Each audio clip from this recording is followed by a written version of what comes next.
Hey guys, Juan here. Thanks for joining us on another evening here of CTK Online Church. We are so glad you guys took time to join us here on this Wednesday night and to have church with us here in this online space. So I know most of us are in quarantine, and so I want to start today's service off with a fun question for all of us. For those of us that are in quarantine, what is one thing that you have been thankful for during this quarantine? So take a moment, comment into the chat box that you're watching from, whether it be Facebook or YouTube. If you're watching on our website, maybe comment with somebody that you're sitting and watching the broadcast with. So go ahead and answer that now. What is one thing that you are thankful for during this quarantine?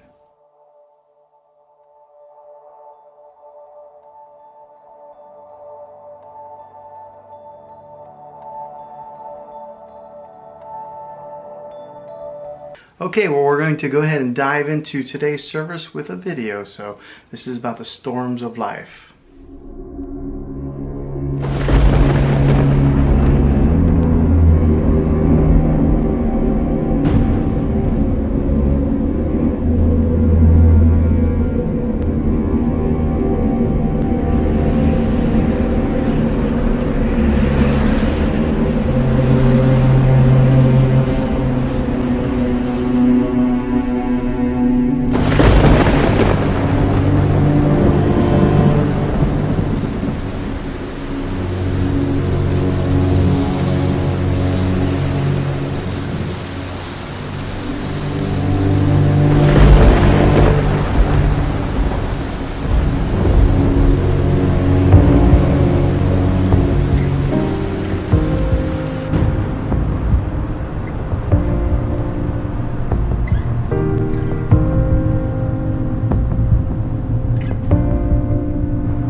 Hello.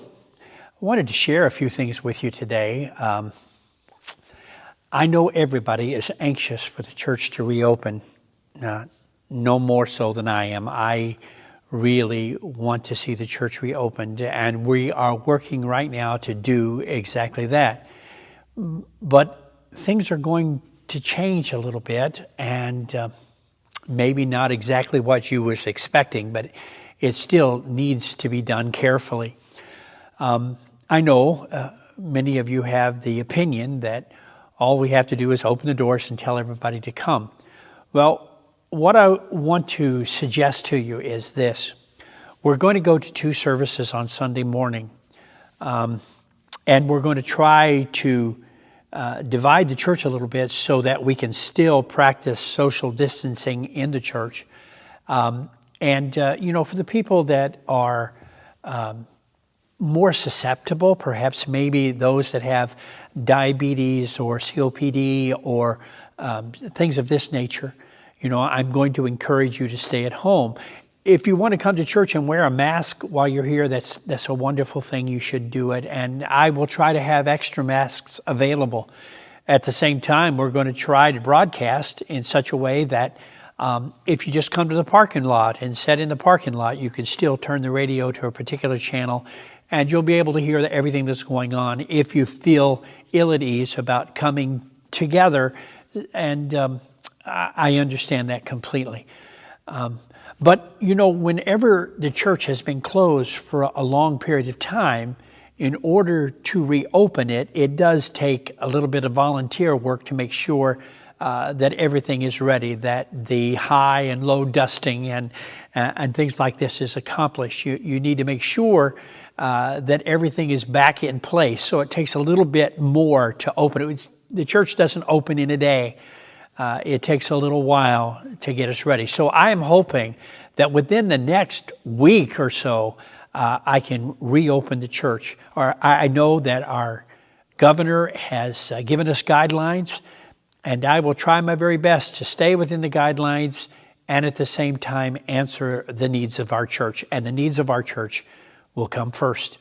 And I'm going to try to make sure that we do everything that we can to reopen the church safely and as quickly as possible. And with that being said, I'd like you to remember to pray for me so that the decisions that I make are correct. I realize that there is a tremendous amount of information out there. Some of it is good information and some of it not so much. Excuse me. That's not corona. I just had to cough. So we are starting now with the final phase of preparation to get the church reopened. So I'm looking forward to seeing you. Let us never again take for granted what we have every given Sunday morning, because I think this change is going to be here for a while. And I believe all of this is just the beginning of sorrow, and this is just a prelude to what's coming down the way. And so let's try to get together as a church and be stronger together than we've ever been before, because we're going to need one another. I was talking to one of the members of the church this week about reinstituting the green pages, because we have a lot of people that are unemployed right now. And we need to find a way to get them working again. And the green pages for our church is we've asked people that if they have something they need done around the house in their family, to hire people within the church to do it. And so we're hoping to reintroduce that so you know who's available and what they can do. These are all big changes that are coming our way. But the church needs to be strong and agreeable to one another. You may have opinion that's different than mine. I understand that, I do. All I'm asking you to do is be patient with me long enough to get everything running back together smoothly and with as much agreement as I can get with our members. And may the Lord bless you all until we see each other here at the church or till we see each other on the other side. And I don't believe it's going to be long before we're going to see the other side. God bless you. Well, that does it for today's Wednesday night service. Thanks again for joining us here online. And hopefully we'll get to see you guys soon. But until then, be safe and God bless.